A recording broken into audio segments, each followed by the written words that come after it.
السلام علیکم گائز، کیا حال چال ہے؟ امید کرتا ہوں کہ آپ سب خیریت سے ہوں گے۔ الحمدللہ میں بھی ٹھیک ٹھاک ہوں، شکر اللہ پاک کا۔ آج میں آپ کے لیے لے کر آیا ہوں پیر اجمل رضا قادری صاحب کا ایک اور نیا بیان۔ چلتے ہیں بیان کی طرف جانے سے پہلے چینل کو سبسکرائب کر لیں، بیل آئیکن کو دبا لیں کہ ہمارا ہر آنے والی نئی ویڈیو آپ تک پہنچ سکے۔ آئیے چلتے ہیں بیان کی طرف۔ کا بیان کائنات میں سب سے بہترین انسان نبی اور رسول ہوتے ہیں، اور اللہ نے اپنے محبوب پاک کو نبیوں کا امام بنایا ہے۔ اس فضیلت کو سمجھیں۔ یہاں نا جو لوگ لاڈلا کہلاتا ہے نا کوئی بندہ کہ میں لاڈلا ہوں، ویسے یہاں لاڈلے بدلتے رہتے ہیں، کبھی کوئی لاڈلا ہوتا ہے کبھی کوئی لاڈلا ہوتا ہے، ویسے یہاں لاڈلے بدلتے ہیں، لیکن جو لاڈلا ہوتا ہے نا وہ بتاتا بھی ہے کہ میں لاڈلا ہوں۔ اور کسی کا بھی کوئی لاڈلا ہو جائے تو وہ ناز نخرے دکھاتا ہے۔ رسول کریم اور رب کے لاڈلے محبوب ہیں۔ لیکن جو بات میں نے آپ کی خدمت میں عرض کرنی ہے آپ اس پر توجہ کریں گے۔ حضور امام الانبیاء ہیں، اللہ کے محبوب ہیں، نبی پاک علیہ السلام کا پتھروں نے کلمہ پڑھا ہے، چاند حضور کے اشارے پر ڈوبتے ہوئے واپس لوٹ آیا ہے، سورج ڈوبتے ہوئے آ گیا ہے، چاند کے 2 ٹکڑے ہوئے ہیں۔ یہ ساری حضور کی شانیں اللہ نے اپنے محبوب کو معراج عطا فرمائی ہے۔ لیکن ملت کے جوانوں، آپ کو پتہ ہے ہمارے نبی پاک کا سب سے پہلا تعارف کیا ہے؟ حضور کا سب سے پہلا تعارف یہ ہے کہ یہ صادق اور امین ہے، یہ سچ بولتے ہیں۔ حضور کے اسوہ نور کی پہلی بات جو لوگوں کے سامنے آئی تھی وہ یہ تھی کہ یہ صادق ہیں، یہ سچے ہیں، یہ جھوٹ نہیں کہتے۔ آپ کو پتہ ہے رسول پاک صلی اللہ علیہ وسلم سے پوچھا گیا تھا حضور مومن کنجوس ہوتا ہے؟ فرمایا کبھی ہو جاتا ہے۔ یا رسول اللہ مومن بزدل بھی ہوتا ہے؟ فرمایا کبھی ہو جاتا ہے۔ یا رسول اللہ مومن جھوٹ بولتا ہے؟ تو میرے کریم نے فرمایا نہیں، میرا مومن جھوٹ نہیں بولا کرتا۔ حضور کا جو پہلا تعارف ہے نا، یہ جو حضور کی 40 سالہ زندگی ہے نا، اسے نبی پاک علیہ السلام نے اپنی نبوت کی دلیل کے طور پر بیان فرمایا ہے۔ فرمایا فَقَدْ لَبِثْتُ فِيكُمْ عُمَرًا مِّن قَبْلِهِ أَفَلَا تَعْقِلُونَ۔ محبوب آپ ان سے کہہ دے میں نے تمہارے بیچ وقت گزارا ہے، تمہیں عقل نہیں؟ کوئی میری طرح کا سچا دیکھا ہے تو دکھاؤ۔ آج میری ملت کا سب سے بڑا مسئلہ جھوٹ ہے، سب سے بڑا مسئلہ اعتماد نہیں۔ بیوی اپنے شوہر سے کہتی ہے کہ تو تھوڑے پیسے دے لیا کر، تھوڑے ایک جوڑے پہ میں گزارا کر لوں گی، میرے ساتھ سچ تو بول۔ تو لاہور جاتا ہے تو لاہور کا بتا کے جا۔ ماں کہتی ہے پتر سے کہ پتر تھوڑی باتیں بتایا کر پر سچی بتایا کر۔ قوم کا اعتماد اٹھ گیا سیاستدانوں سے، تم نے لمبے چوڑے وعدے کیے، تم نے بڑی باتیں سنائی۔ تم دیکھیں نا، آپ کی توجہ اگر ہو تو میں ایک حوالہ اس طرح کا بھی عرض کروں آپ کی خدمت میں۔ سبز باغ دکھا کے لوگوں کو کبھی پریشان نہیں کرنا چاہیے، کبھی بھی۔ یہ ہمارے پیر بھلا کیا کرتے ہیں بیچارے، ایک کرامت اللہ خیر کرے کبھی کوئی ایک بن جاتی ہے نا تو پھر وہ کمپنی کی مشہوری کا ذریعہ بنتی ہے۔ وہ کہتے ہیں اس کرامت کو بھی فیس بک پہ ڈالو۔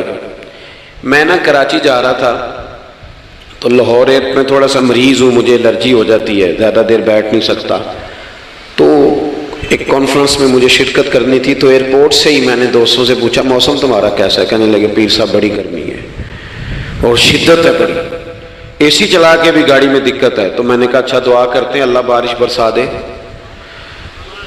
تو یہ دعا لاہور ہو رہی تھی، میں کراچی ایئرپورٹ پہ اترا تو بارش ہو رہی تھی۔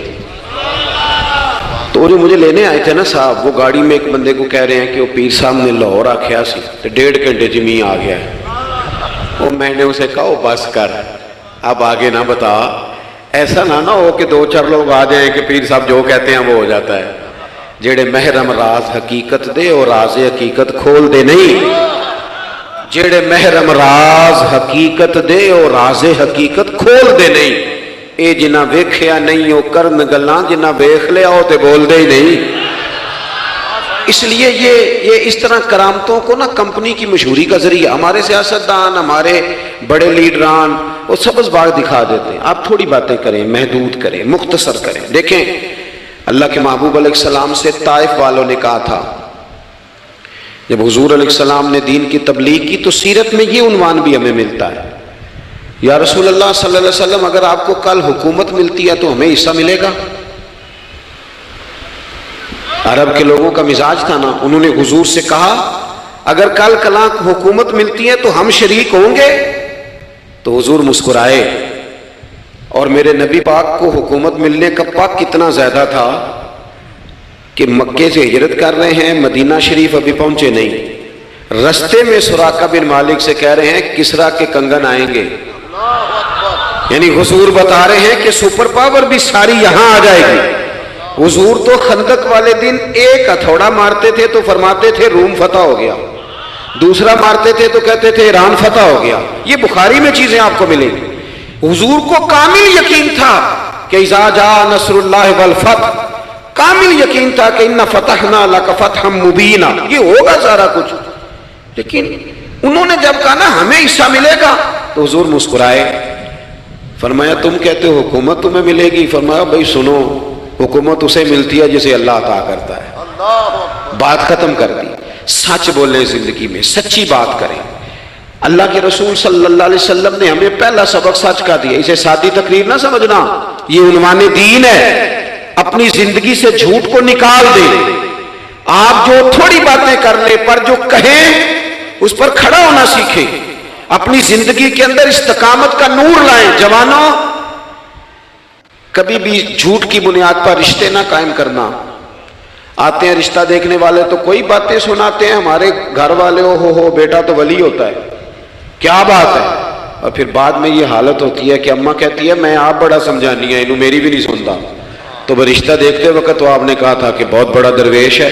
آپ اور بچی والے بھی کچھ ایسے کام کرتے ہیں، رشتہ کرانے والے سے کہتے ہیں ہم نے کار بھی دینی ہے۔ کیوں آپ نے لالچ پیدا کیا؟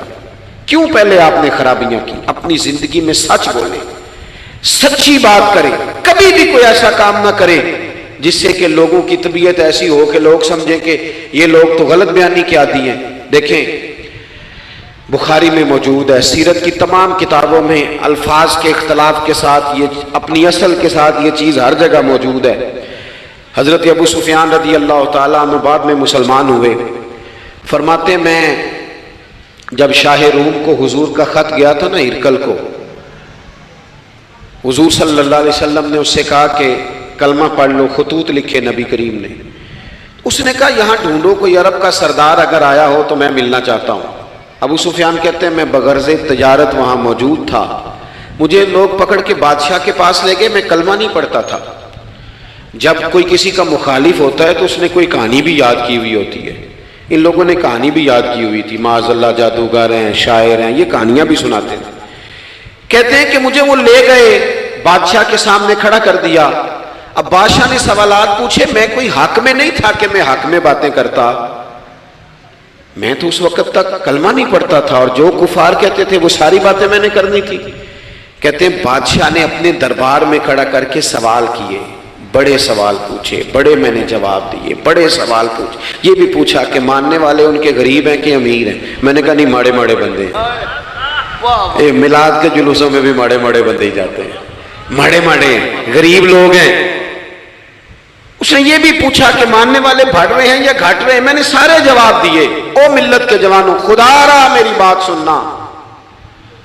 ابو سفیان کہتے ہیں غیروں کا دربار، سوال کرنے والا بھی کلمہ نہیں پڑھتا، ابھی جواب دینے والا بھی کلمہ نہیں پڑھتا۔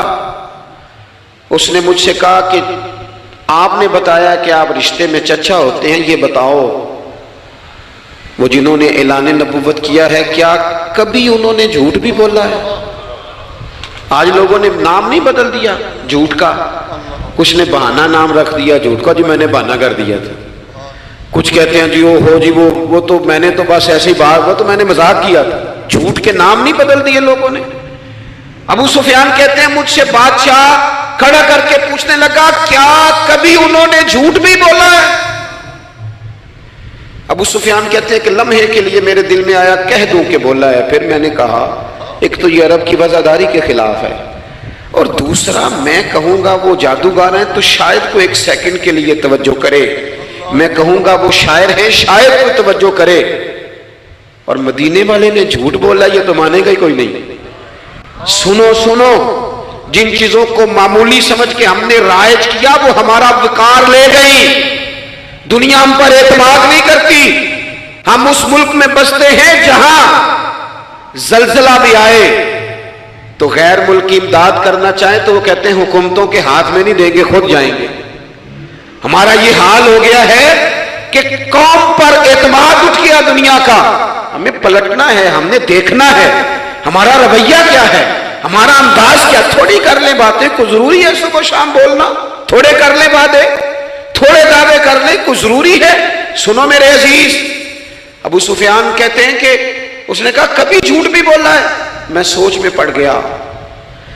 بادشاہ نے پھر دوہرا کے کہا سردار چپ کر گئے ہو، میرے آخری سوال کا جواب دو، کیا کبھی اس کریم نے جھوٹ بولا ہے؟ ابو سفیان کہتے ہیں میرے ہاتھ میں چھڑی تھی، میں نے وہ زمین پر رکھی اور میں کھڑا ہو گیا. میں نے کہا سردار سن، وہ میرے رشتے میں بھتیجے ہیں، میری بڑی مخالفت ہے، میں نے ان کے خلاف جنگیں لڑی ہیں، کبھی وہ غالب آئے کبھی میں غالب آیا، آج تک میں لڑ رہا ہوں. لیکن میں ایک بات تو میں ذمہ داری سے کہتا ہوں، میں غیر نہیں ہوں، وہ میرے بھتیجے ہیں. میں نے ان کو ماں کی گود میں بھی دیکھا ہے، دادا کے کندھوں پہ بھی دیکھا ہے، چچا کے گھر میں بھی دیکھا ہے، ختیجہ کا دولہا بنے بھی دیکھا ہے، زینب سے لے کر فاطمہ تک بیٹیوں کو گود میں کھیلتے بھی دیکھا ہے. میں نے انہیں بدر اور احد میں آتے بھی دیکھا ہے. میرے سامنے پیدا ہوئے اور میرے سامنے ان کے بالوں میں سفیدی آئی. مخالفت اپنی جگہ پر میں تمہیں یہ بات ذمہ داری سے بتاتا ہوں، اس محبوب کی زبان سے جو بھی نکلتا ہے حق اور سچ نکلا کرتا ہے. وہ اسیر دشمن کی چاہ میں بھی. ابو سفیان نے جب یہ بات دیکھی کہ نبی پاک کو میں نے کتنی چھوٹے سے تھے تب سے دیکھا ہے، کتنے بڑے ہو گئے، انہوں نے آج تک جھوٹ نہیں بولا، اور آج ہم جھوٹ کے اوپر اپنی زندگی گزار رہے ہیں. ہم کہتے ہیں کہ جھوٹ پر ہی سب کچھ بنے گا، اور جھوٹ پر میرے بھائی دنیا بھی خراب ہے اور آخرت بھی خراب ہے. اللہ کے حضور منہ کیسے دکھائیں گے ہم اپنے پیارے نبی کو کیسے اپنا منہ دکھائیں گے کہ ہم دنیا کی لالچ میں جھوٹ بولتے نہیں؟ نہ دنیا ہاتھ آئے گی اور قیامت بھی ہاتھ سے نکل جائے گی، آخرت بھی ہاتھ سے نکل جائے گی. اس لیے بھائیو اپنا کچھ خیال کرو اور اللہ کے احکامات ہیں اس پر عمل کرو، دیکھو کیسے زندگی خوبصورت ہوتی ہے. چلیے صحابی نہیں، وہاں کوئی نعرہ لگانے والا نہیں، کوئی اپنا نہیں. لوگ رو پڑے. کہتے ہیں بادشاہ نے چادر اٹھائی کندھے پہ رکھی، کچھ دیر سوچتا رہا پھر وہ چل دیا. میں نے پیچھے سے آواز دی، میں نے کہا تو نے اتنے سوال پوچھے، میں نے اتنے جواب دیے، کوئی رزلٹ بھی تو بتانا کیا نکلا، نتیجہ کیا ہے؟ تو بادشاہ نے پلٹ کے میری طرف دیکھا، کہنے لگا سردار نتیجہ تو نکل آیا نا یار. جس بندے بندوں سے جھوٹ نہیں بولا وہ یہ جھوٹ کیوں بولے گا کہ میں اللہ کا رسول بن کے آیا. اس نے او میرے بھائی اپنی زندگی میں سچ لاؤ. خدا را ہمارے گھروں سے لے کر حکومت کے ایوانوں تک ضرورت سچ کی ہے، ضرورت سچ کی ہے. دوسری بات، اپنی زندگی میں دیانتدار ہو جائیں. چھوڑ دے سامنے والا کیا کر رہا ہے، میں اپنے اس ممبر سے دیانتدار ہوں کہ نہیں، یہ میں نے اللہ کو جواب دینا ہے. میں نے اتنی عزت سمیٹی ہے، دین کے نام پہ سمیٹی ہے، میں نے اللہ کو جواب دینا ہے. ہم سارا دھیان دوسروں کا رکھنے لگ گئے. حضرت خواجہ نصیر الدین چراغ دہلوی رحمۃ اللہ علیہ سے بادشاہ نے آ کے وظیفہ پوچھا تھا، حضرت کو وظیفہ بتائے تو خواجہ صاحب فرمانے لگے اپنا کام دیانتداری سے کر، یہی سب سے بڑا وظیفہ ہے. اپنی زندگی میں دیانتداری، امانت داری، آپ اس طرح کے ہو جائیں کہ آپ جس طرح آپ سمجھے نا کہ یہ حرام جانور ہے تو میرے منہ میں جائے گا تو مجھے الٹی آئے گی. آپ کبھی دیکھیں نا کہ حرام گوشت کوئی آپ کو بتا دے، آپ دو لقمے آپ نے کھا بھی لیے، لطف آیا، تو کسی نے کان میں کہا یہ تو ذبح ہی نہیں ہوا تھا، بیمار تھا، تو الٹی آ جاتی ہے کہ نہیں؟ بولو کہ آ جاتی ہے؟ انسان کا ذہن قبول کرتا ہے حرام کھانے کو. 2 کلو گوشت پہ الٹی آتی ہے تو 2 کروڑ روپے پہ کیوں نہیں آتی؟ ہمارے ایک دوست ہیں یونیورسٹی کے لیکچرار ہیں، مجھے ایک دفعہ فرمانے لگے پیر صاحب عجیب بات ہے، ایک بندے کو نا کہیں جوتا پڑا مل گیا، بڑا قیمتی تھا پر ایک پیر تھا جوتے کا. ہماری دیانتداری کچھ اس طرح کی ہے. ایک پیر ملا، جوتا بڑا قیمتی تھا، مہنگا تھا، تو اس نے اس کا مالک ڈھونڈنا شروع، یہ کس کا ہے، یہ کس کا ہے، یہ کہ وہ شور کر رہا ہے. لیکن تھوڑا سا آگے جا کے جوتے کا دوسرا پیر مل گیا، پر اس نے مالک ڈھونڈنا بند کر دیا. اس کو اب اس کا دوسرا پاؤں مل گیا تو اب اس نے، یعنی کئی دیانتدار بڑے دیانتدار ہیں لیکن دوسروں کے معاملے میں، اپنے معاملے میں نہیں. اپنی زندگی میں انصاف کریں. میں مسجد میں جمعہ پڑھاتا ہوں. میں نے ایک دن اپنے ایک مدرسے کے طالب علم سے پوچھا، بیٹا جمعرات کو میں نے پوچھا، میں نے کہا صبح جمعے میں تقریر کیا کرنی ہے؟ کہتے میں جو فیصلہ نہیں کیتا. میں کہا تو بڑا مولوی ہے نا، میں چھوٹا، میں تو جمعہ پڑھا کے شام میں فیصلہ کر لینا بھی اگلے جمعے کی بیان کرنا ہے. کیوں؟ میں چاہتا ہوں میں ممبر سے دیانتدار رہوں، میں ایک ہفتہ تیاری کروں، میں نے قوم کو اللہ رسول کا دین بتانا ہے. میرا یہ مقصد تو نہیں ہے کہ 1 گھنٹہ مجھے ملے تو میں نے کسی طریقے سے اسے پار کرنا ہے. آپ اپنے کام کے ساتھ ہمیشہ دیانت کا مظاہرہ کریں. اگر آپ دیانتدار ہو جائیں، حضرت سعید بن عامر رضی اللہ تعالیٰ عنہ کو حضرت عمر نے کہا میں آپ کو ایک صوبے کا گورنر بنانا چاہتا ہوں. رو پڑے، فرمانے لگے اس قابل نہیں ہوں. آپ کہیں مجھے بھی آپ کہہ دیں کہ فلانا عہدہ ملتا ہے تو تیار ہے ساری دنیا ہی. کون انکاری ہے اس کام سے؟ سب تیار بیٹھے. لیکن روتے تھے لوگ کا جناب میں کہاں کر سکتا ہوں. حضرت عمر نے لگا دیا حمص کا گورنر. کچھ مہینوں کے بعد حضرت عمر تشریف لے گئے، جا کے پوچھا کہ کیسا ہے؟ تو پہلے تو ایک لسٹ منگوائی حضرت عمر نے، کچھ مال آیا ہے تو مختلف صوبوں میں بانٹنا ہے، غریبوں کی لسٹ لاؤ. ان کے صوبے کی لسٹ آئی تو تیسرا نام گورنر صاحب کا تھا. وہ کہا تمہارا گورنر مسکینوں غریبوں میں؟ کہنے لگے حضرت صاحب جو لسٹ بنانے والے تھے وہ کہنے لگے اب ان کے وجود پر جو کپڑے ہیں جگہ کوئی نہیں بچی، پیوند کہاں لگانے ہیں. دامان توکل کی یہ خوبی ہے کہ اس پر پیوند لگے ہوتے ہیں پر دھبے نہیں ہوتے. پیوند لگے ہوتے ہیں پر دھبے نہیں ہوتے. حضرت عمر نے معلومات کی ان کے صوبے میں جا کے تمہارا گورنر کس طرح کا ہے. عرض کی حضور 4 شکایتیں. یہ جمہوریت ہے. آج تو ہر سیاسی جماعت میں ڈکٹیٹرشپ ہے، آج کہاں جمہوریت ہے. آج تو آپ جتنے شاہ کے وفادار ہو جائیں گے اتنا اچھا عہدہ لیں گے، جتنا مرضی قابل بندہ ہو جماعت کے اندر، لیکن اگر وہ پورا تابع دار نہیں تو نظام نہیں چلتا. جتنا مرضی قابل ہو. حضرت سعید بن عامر رضی اللہ تعالیٰ عنہ 4 شکایتیں، عام آدمی شکایتیں کر رہے ہیں. حضرت عمر نے کہا کون کون سی؟ انہوں نے کہا جی پہلی شکایت یہ ہے کہ ہمارے گورنر، توجہ ہے میرے بھائیوں کی، انہوں نے کہا جی پہلی شکایت یہ ہے کہ گورنر صاحب صرف دن کو ملتے ہیں، انہیں رات کو بھی لوگوں سے ملنا چاہیے. دوسری شکایت یہ ہے کہ جب شروع میں آئے تھے تو فجر کے بعد بیٹھ جاتے تھے، مسائل سنتے تھے. اب سورج نکلنے پر اشراق چاشت کے ٹائم 8 9 10 بجے آتے ہیں. تیسری شکایت یہ ہے کہ ہفتے میں 1 دن ملتے ہی نہیں.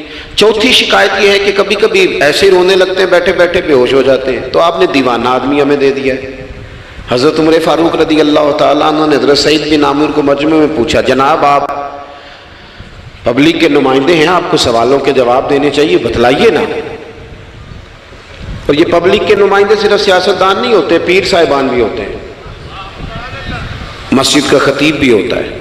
اگر حضرت عمر سے پوچھا جا سکتا ہے کرتا کہاں سے آیا تو پیر صاحب سے بھی تو پوچھا جا سکتا ہے نا.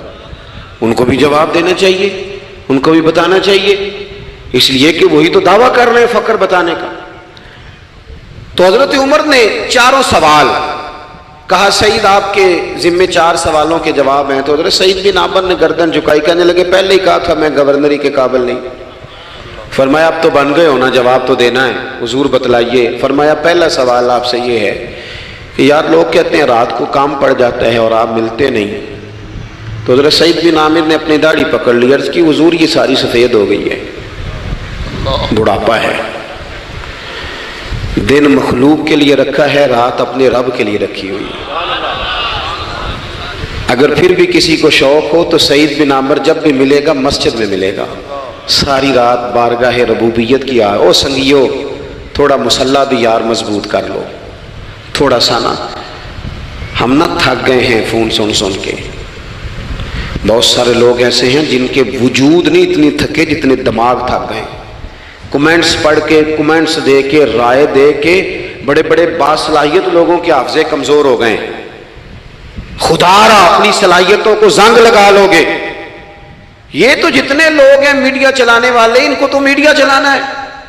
اور اب تو پتہ نہیں کتنے چینل اور کتنے لوگ اور سوشل میڈیا پہ کتنے اور ادھر کتنے تو ادھر کتنے. خدا رہا کچھ وقت اگر مصلی پہ ملے تو آپ یقین کریں روح تازہ ہو جاتی ہے. لمبی لمبی دعائیں مانگیں, اپنے رب کو اپنے دکھ سنائیں, رسول پاک کی بارگاہ میں یہ نذرانے پیش کریں, آپ محسوس کریں گے وجود طاقتور ہوگا. حضرت سعید بن عامر کہنے لگے رات مصلی پہ گزارتا ہوں. دوسرا سوال آپ سے یہ کرنا تھا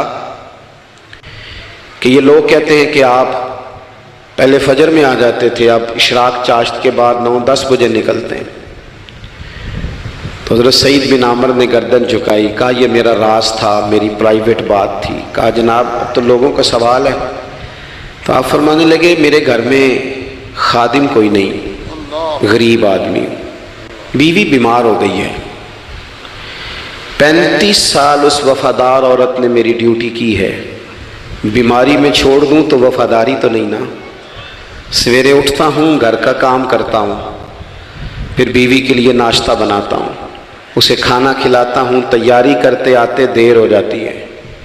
دوسرے سوال پر لوگ رو پڑے. کہا تیسرا اعتراض آپ پہ یہ ہے کہ ہفتے میں ایک دن ملتے نہیں. تو حضرت سعید بن عامر کہنے لگے میں نے کہا تھا میرا پردہ نہ کھولا جائے, میں بڑا راضی ہوں رب کی عطاؤں پہ, میں کیوں کسی کے سامنے اپنا دکھ بیان کروں. گردن کو جھکا دیتا ہے خیرات کا پتھر, جہاں میں مانگنے والوں کے سر کبھی اونچے نہیں ہوتے. اور غیرت ہے بڑی چیز جہانے تگ و دو میں, پہناتی ہے یہ فقر کو تاج سردارا. آپ موقع دیں جی, بڑی مہربانی, چھوڑ دیں جی, تھوڑی 1 منٹ صرف جی ہمیں دیں, بولیں نہیں پیار سے جی, ناراض نہیں ہونا, آپ ہمیں موقع دیں. بات بھی اب تقریباً قریب ہونے کے قریب آئی. کہا حضرت سیدنا سعید بن عامر رضی اللہ تعالیٰ عنہ نے فرمانے لگے میں نے کہا تھا یہ میرا پردہ ہے, یہ نہ سنایا کریں آپ دکھ لوگوں کو. یہ غریب کہتے ہیں میں کسی امیر کے ساتھ لگ جاؤں گا تو کچھ بھی نہیں بنتا, چھوڑ دیں آپ. دکھڑے رب رسول کو سناؤ, خیرات بھی ملے گی اور عزت بھی ملے گی, وہ دیں گے اور کسی کو بتائیں گے بھی نہیں. حضرت سعید بن عامر رضی اللہ تعالیٰ عنہ سے تیسرا سوال ہوا. کہا جناب آپ ہفتے میں ایک دن ملتے نہیں. تو فرمانے لگے میرا راز تھا پر بتا دیتا ہوں, جوڑا ایک ہی ہے میرے پاس, ہفتے میں ایک دن دھو لیتا ہوں, پھر بیوی کے کپڑے پہن کے سارا دن بیٹھا رہتا ہوں. اگر دوسرا جوڑا ہو تو یہ کام نہ کروں. حضرت عمر رو پڑے. کہا جلدی سے چوتھے سوال کا جواب بھی دے, کبھی کبھی روتے ہو تو بے ہوش ہو جاتے ہو. وہ پھر رو پڑے. عرض کرنے لگے حضور 40 سال کی عمر میں کلمہ پڑھا, میرے سامنے حضرت خبیب کو پھانسی دی گئی مکے میں. جب وہ اپنی پچھلی غلطیاں یاد آتی ہیں تو پھر رو پڑتا ہوں.